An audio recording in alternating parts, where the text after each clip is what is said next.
Three things. Three things.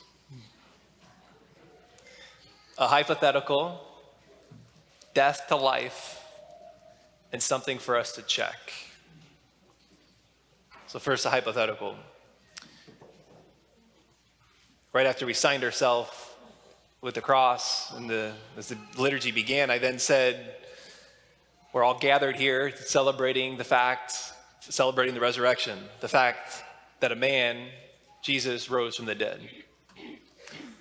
But what if tomorrow, here's the hypothetical, what if tomorrow, somewhere in Israel, in Jerusalem, they found a tomb, they opened it up, or even the tomb allegedly that Jesus was in, and they found a new corner in it, and they found the bones of Jesus.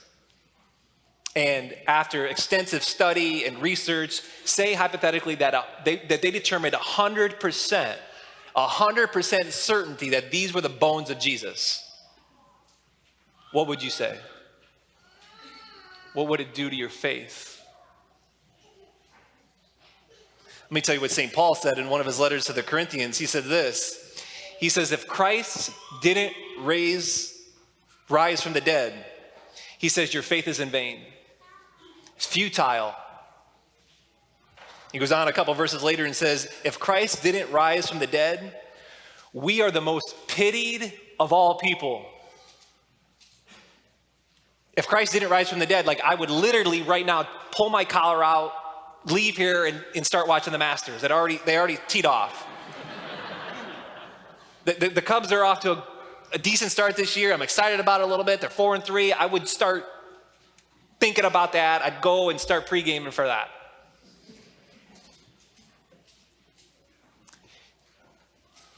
But all of Christianity revolves around the historical fact that a man rose from the dead. And it's not even so much the historical fact of a man named Jesus who was born in Bethlehem, that grew up in Nazareth, that was in Galilee. It's not even so much that historical fact, which is a historical fact. We see in our first reading, Peter, kind of in the first homily ever given, the first sermon ever, he stands up and he says, Peter proceeded to speak, and he says, this man, you know what happened all over Judea, the one who grew up in Nazareth, who we saw do mighty deeds and works in his teachings throughout Galilee and then even into Jerusalem. And then he goes on to say, even they put him to death by hanging him on a tree. Even the fact that the man named Jesus went to a tree and was nailed on a tree, there are non-Christian historians, Josephus being one of them, who account of the historical fact that this man Jesus lived and walked around and he was nailed to a tree. But then then the next movie makes. Then he says this man, the one who was crucified on a tree, this man God raised from the dead on the third day and made him visible to us. We who ate with him and drank with him after he rose from the dead. That either happened or it didn't. The resurrection, a man who was dead and then came to life and walked around, either happened or it didn't. There's no middle ground. And the Christian claim is that it's the difference, the resurrection happening or not. The Christian claim is that it's the difference between life and death. Which brings me to their second point, death to life. Easter, while we're here today, Easter, the resurrection is all about being alive. It's all about dead things. Even think about the season that we're in, the spring. Easter, the resurrection, is all about dead things becoming alive. You know, there's more than one way. There's more than one way one can be dead. To have a heartbeat doesn't necessarily mean you're alive. You know, there's a story in the Bible of a man who had two sons. The father had two sons, an older son and a younger son. And at one point, the younger son said to the father, like, I'm done with you. Like, I'm tired of you. I'm tired of all this. I'm tired of your ways. Like, I just want to leave. I want to go. I'm done. And I'm paraphrasing here, but he asked for his father's inheritance, which was saying, like, I just wish you were dead. I just don't want anything to do with you. I'm gone. And so the son did do that. The father gave him the inheritance, and the son left, and he went off to a far distant land.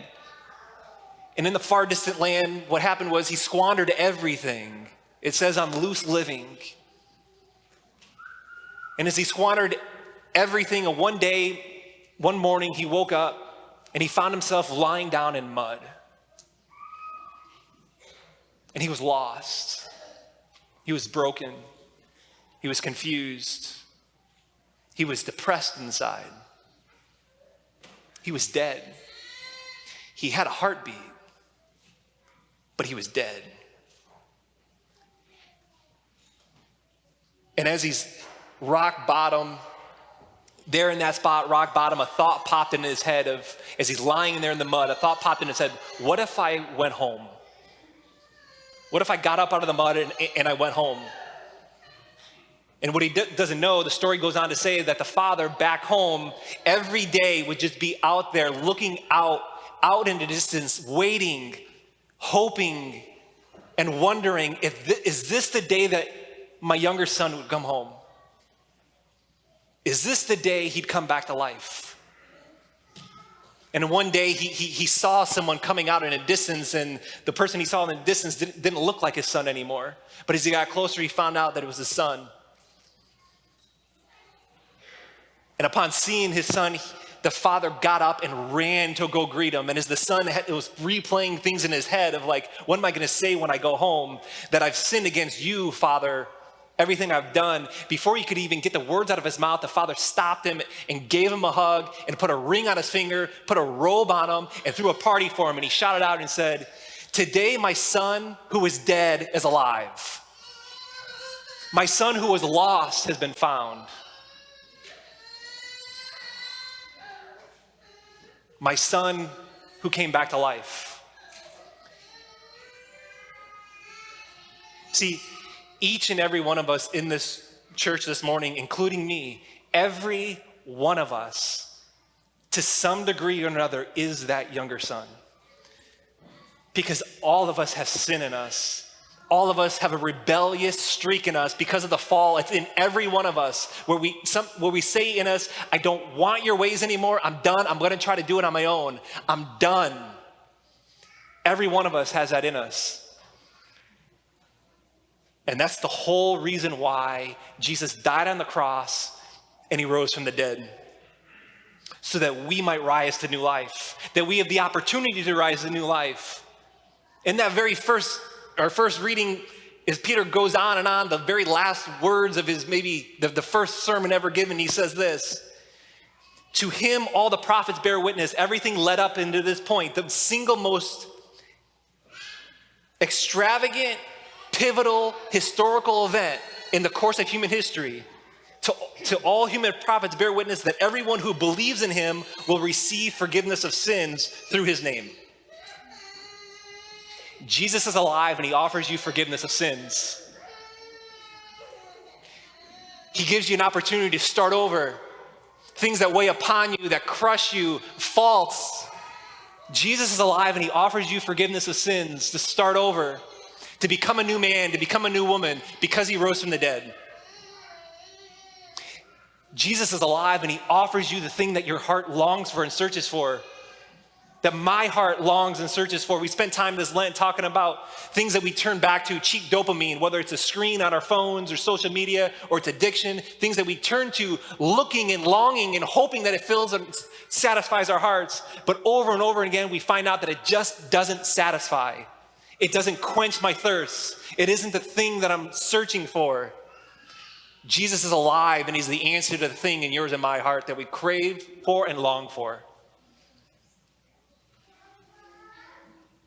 Jesus is alive, he's risen to bring things that are dead to life.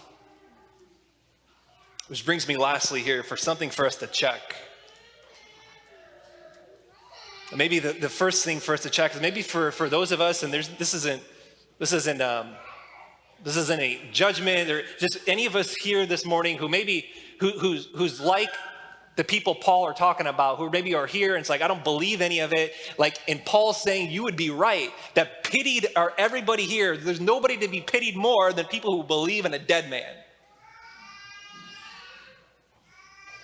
But the thing, if you would allow me so gently to encourage you to check, is to check into the historical person of Jesus. Look into him. Look into the historical life of the person named Jesus who lived 2,000 years ago. Look into the historical death of him, that he went to the cross. And even look into the historical fact that the tomb was empty. And decide, do I believe it or not? And just know believing in it offers you the opportunity to receive forgiveness of your sins. But there's tons, like if you're not a reader, there's YouTube videos. I was watching something the other day of a famous YouTuber, atheist YouTuber called The Cosmic Skeptic, doing interviews with Bishop Barron or William Lane Craig, of just having a conversation about the evidence of the resurrection. Look into and check out the historical facts and the evidence around pro or con whether or not the resurrection happened. And lastly, the other thing for us to check, and this is for all of us, at some point today, check your pulse. Put your hand over your heart and hear the beat. Hopefully everyone hears something or feels something, right? Or you'd be dead. But check deeper. Check longer. Because to have a heartbeat doesn't necessarily mean that you're alive. Ask yourself the question, how alive am I? What are the areas in my heart that are dead that need to come to life? And invite him into it. The Father loves to welcome his children back home. He loves to bring people back to life. And it's all possible because a dead man rose from the dead. And that is a historical fact.